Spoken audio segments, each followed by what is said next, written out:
But here's what most men don't realize. Waking up tired isn't just about age. If you're sleeping through the night but still feel drained in the morning, if your legs feel heavy, your focus isn't sharp, and your performance doesn't feel like it used to, you're not imagining it. I'm Dr. Rachel Ross, a board-certified urologist specializing in men's health, blood flow, hormones, and longevity. And today I want to show you how one overlooked compound, bicarbonate, may quietly influence circulation in men over 50. Before we begin, tell me where you're watching from. And if this helps you, consider liking and subscribing. It allows this channel to reach more men who need answers. But here's what most people don't realize. Declining blood flow is rarely just because you're getting older. I hear that phrase almost every day in my clinic. Men come in believing stiffness, fatigue, cold hands, or weaker performance are simply the cost of living past 50. And I understand why. It feels logical. Time passes, bodies wear down. But what I see clinically tells a very different story. In many men, circulation problems begin long before an artery ever becomes blocked. And the earliest trigger is almost never cholesterol. When blood flow starts to decline, it usually happens quietly, slowly, invisibly. You don't wake up one morning with poor circulation. Instead, the body sends subtle signals. Your hands and feet feel colder than they used to. Your legs fatigue faster on walks. Erections lose firmness or consistency. Your workouts don't give the same pump. Your mind feels foggy. Energy dips for no clear reason. These symptoms appear long before any cardiologist would say there's a problem.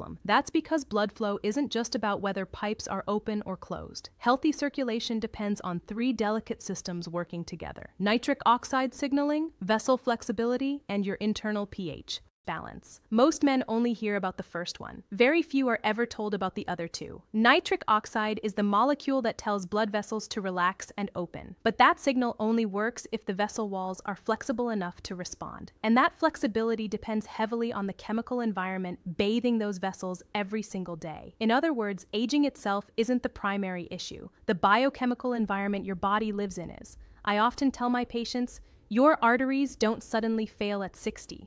They slowly lose flexibility over decades. That loss of flexibility doesn't usually come from plaque at first. It comes from constant low-grade stress inside the bloodstream. Stress created by acidity, inflammation, and hormonal strain. As men age, several things quietly push the body toward a more acidic state. High Y blood flow declines. After 50 protein diets without enough buffering minerals. Chronic psychological stress that keeps cortisol elevated, poor sleep that disrupts nighttime repair, inflammation that never fully shuts off. None of these feel dramatic on their own, but together they slowly change how your blood vessels behave. When the internal environment becomes even mildly acidic, blood vessels stiffen, not blocked, stiff. They stop responding fully to nitric oxide. The signal may be there, but the tissue can't listen as well anymore. That's why many men are told their labs look normal, yet their body feels anything but normal. This is also why medications often fail to correct the root problem. Drugs may increase nitric oxide availability or improve blood pressure numbers, but they don't restore the environment those vessels live in. It's like turning up the volume on a radio with damaged speakers. The signal gets louder, but the clarity doesn't improve. And this is where confusion sets in for many men. They do everything they're told. They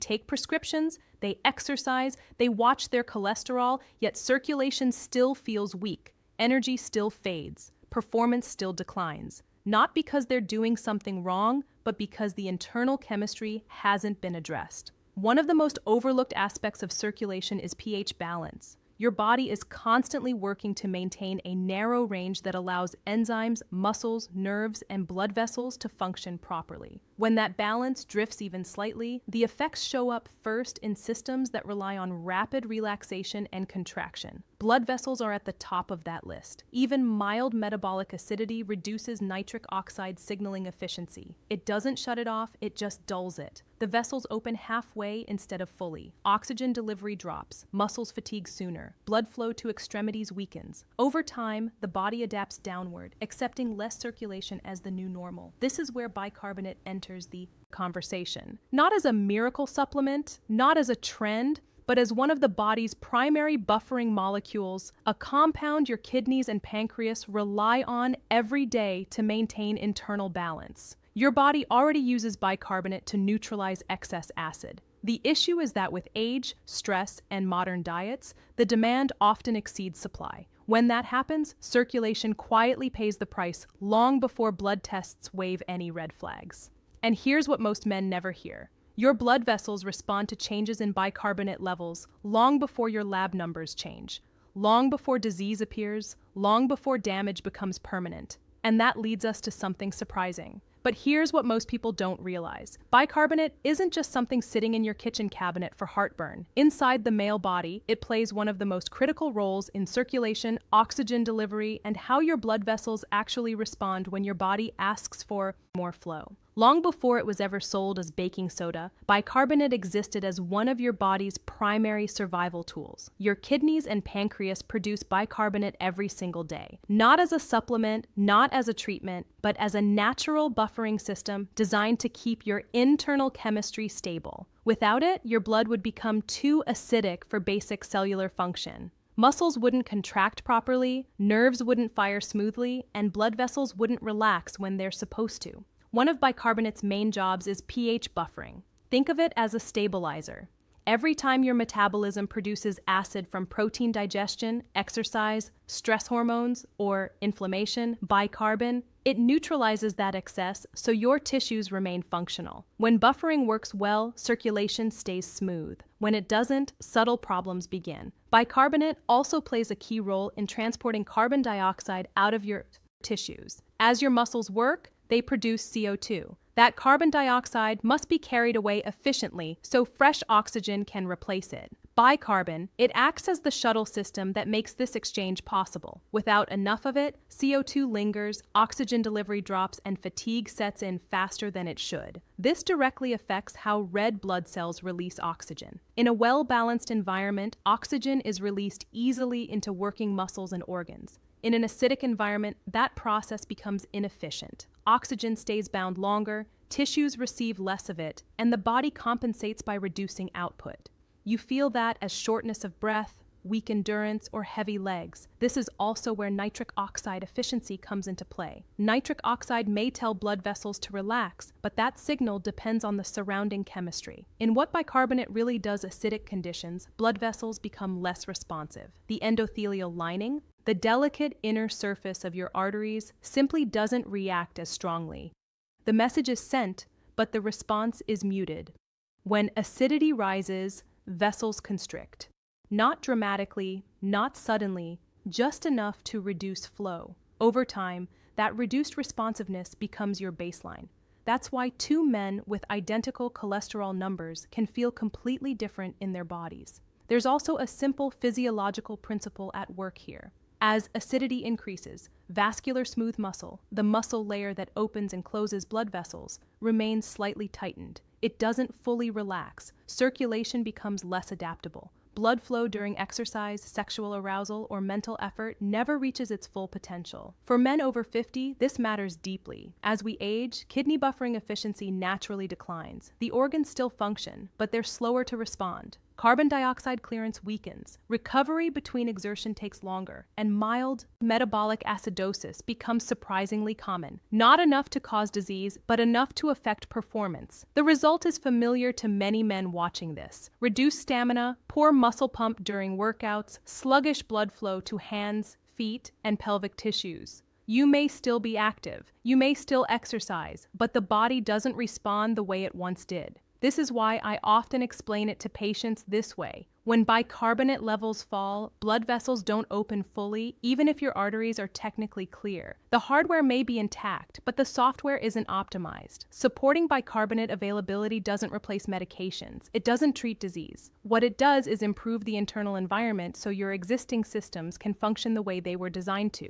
Better vessel responsiveness, improved oxygen delivery, greater exercise tolerance, less fatigue from the same effort. When the environment improves, the body does the rest. But there's an important caution here. Bicarbonate can help, only if it's used the right way. And this is where many men unknowingly sabotage the very benefit they're trying to achieve. But here's the mistake most men make. They hear about bicarbonate, try it once, feel nothing, and assume it doesn't work. Others take too much, end up with stomach discomfort, bloating, or nausea, and swear it off completely. In almost every case, the problem isn't bicarbonate itself. It's how and when it's being used. I've seen men completely dismiss something potentially helpful simply because they used it incorrectly, and I don't blame them. Without proper context, most advice online turns a physiological tool into a guessing game. One of the most common errors is taking bicarbonate with large meals. When you do that, it immediately neutralizes stomach acid. That shifts it into a digestive role instead of a systemic one. The body uses it to manage digestion rather than circulation. In that situation, very little ever reaches the bloodstream where buffering is actually needed. Another frequent mistake is excessive dosing. More is not better. In fact, too much bicarbonate at once overwhelms the digestive system and triggers side effects long before any circulation benefit could occur. The body responds by rapidly excreting the excess, canceling the intended effect entirely. Daily use without cycling is another issue. Your body is highly adaptive. When buffering support is constant, natural regulation downshifts. Instead of assisting your physiology, it can blunt your own buffering response. Strategic support works very differently from chronic intake.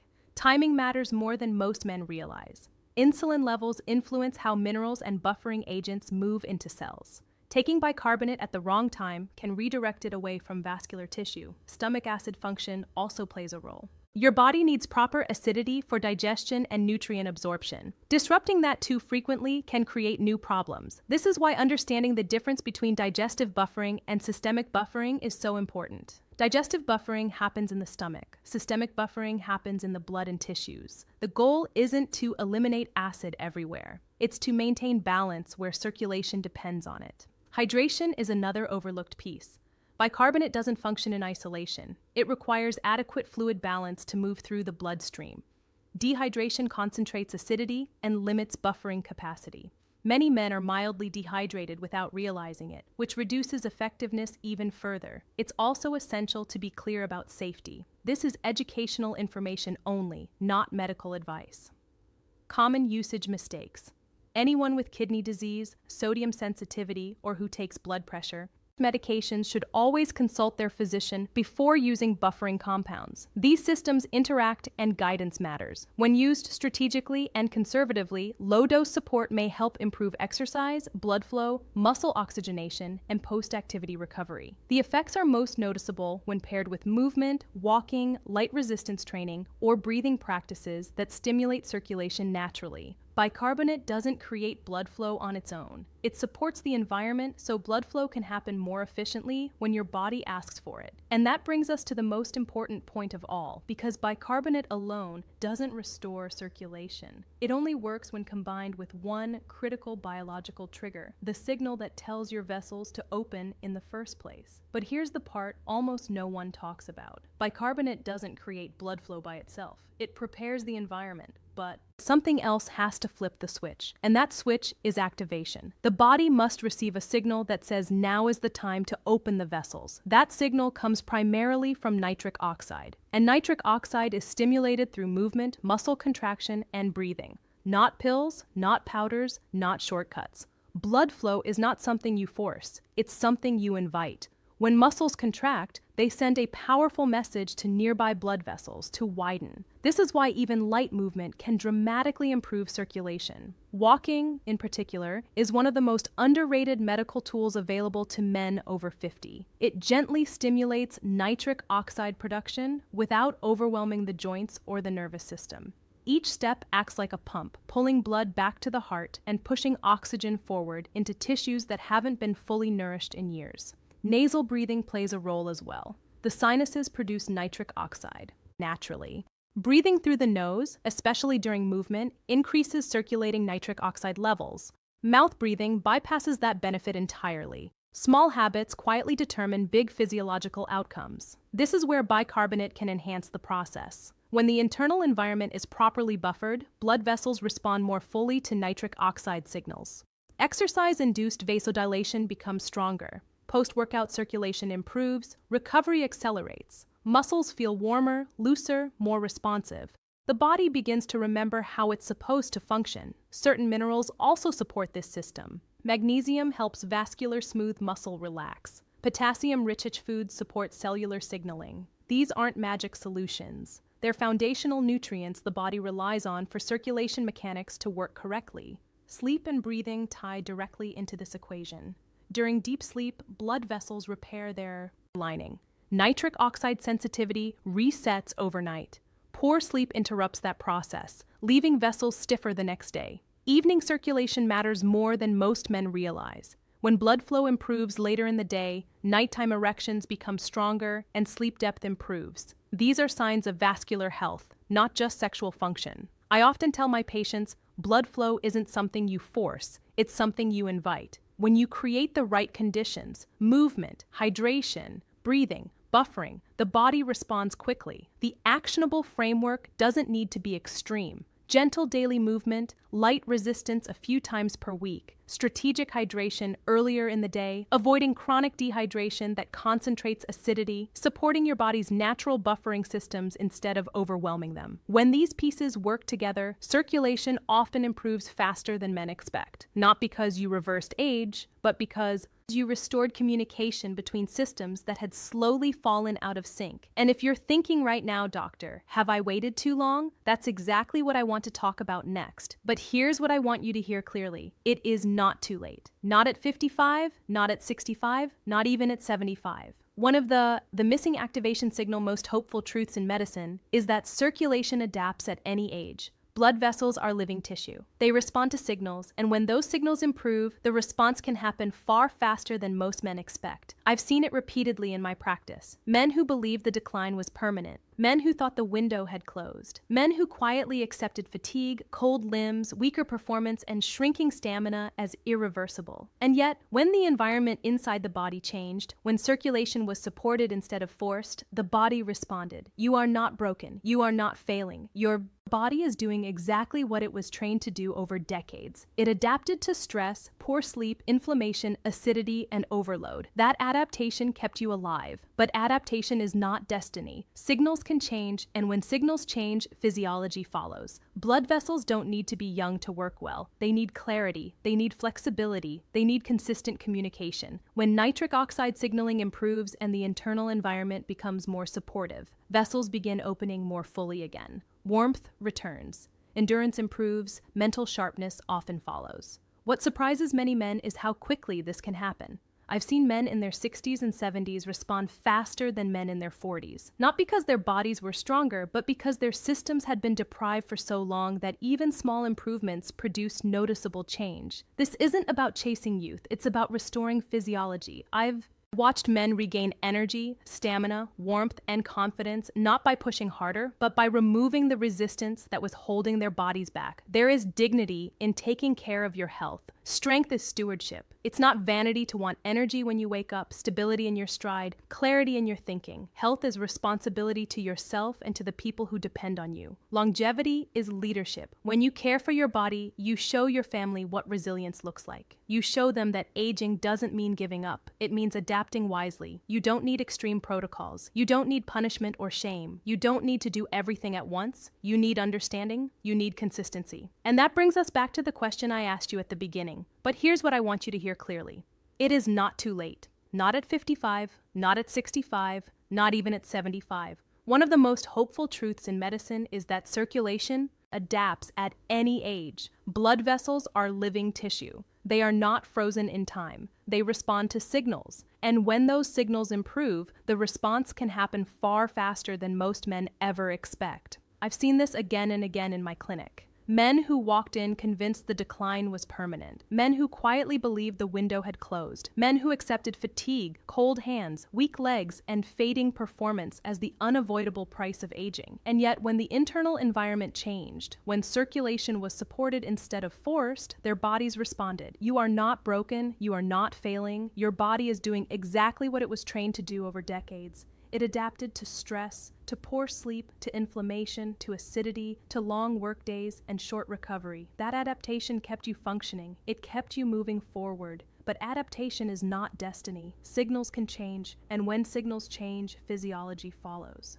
Blood vessels do not need to be young to work well. They need flexibility. They need oxygen. They need the chemical permission to relax. When nitric oxide signaling improves and the internal environment becomes less hostile, vessels begin opening more fully again. Circulation improves, warmth returns to the hands and feet, endurance increases. Even mental clarity often sharpens as blood flow to the brain improves. What surprises many men is how quickly this can happen.